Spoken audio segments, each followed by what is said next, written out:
Dans cette vidéo, Charles Blé Goudé se prononce sur l'actualité, la politique ivoirienne. Restez avec moi, suivons ensemble, likez, partagez pour que maximum de personnes puissent voir. Surtout, laissez vos avis dans les commentaires, abonnez-vous pour ne rien rater de l'actualité en temps réel. Ce soir, on vous parle de la politique ivoirienne. Nous sommes à 6 mois de la présidentielle en Côte d'Ivoire. À ce stade, toujours dans l'attente d'une annonce du président Alassane Ouattara sur son éventuelle candidature à sa propre succession ou pas. Et nous avons de nombreux candidats ténors de partis d'opposition historiques radiés des listes électorales, le tout dans une coalition de l'opposition, le CAP-CI fissuré qui semble voler en éclats. Pour en parler avec nous ce soir, Charles Blé Goudé, président du COJEP, merci beaucoup d'être avec nous sur ce plateau. Vous êtes vous-même un des ténors de cette opposition qui sont radiés des listes électorales. Vous ne pouvez pas vous présenter. Avez-vous renoncé ou maintenez-vous votre candidature? Je ne peux pas renoncer. Je ne peux pas renoncer. Vouloir diriger un pays, ce n'est pas un jeu d'enfant. C'est vrai qu'il y a des obstacles. Et maintenant, il va falloir tout mettre en œuvre pour que ces obstacles-là soient levés.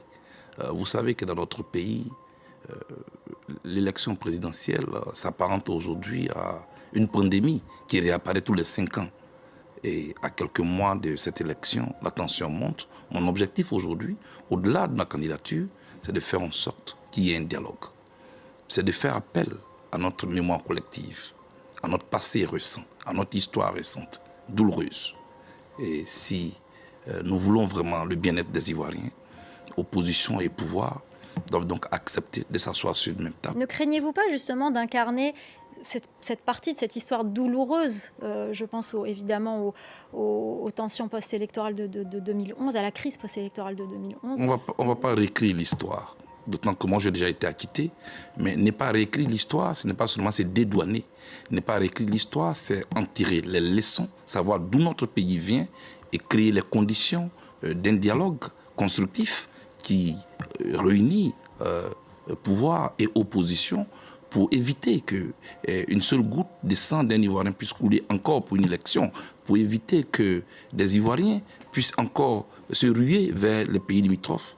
Nous avons là l'intelligence, nous avons là l'opportunité de prendre de la hauteur et puis nous asseoir pour discuter. C'est d'ailleurs pour ça que je suis en Europe. Justement, vous êtes en Europe depuis le 18 juin. Quel est votre objectif de cette tournée européenne? Avant de venir en Europe, j'ai été à Dakar, rencontrer le représentant spécial du secrétaire général des Nations Unies. J'ai échangé avec l'envoyé spécial de l'Union africaine. Et il y a quelques jours, j'étais à Bruxelles, à l'Union européenne.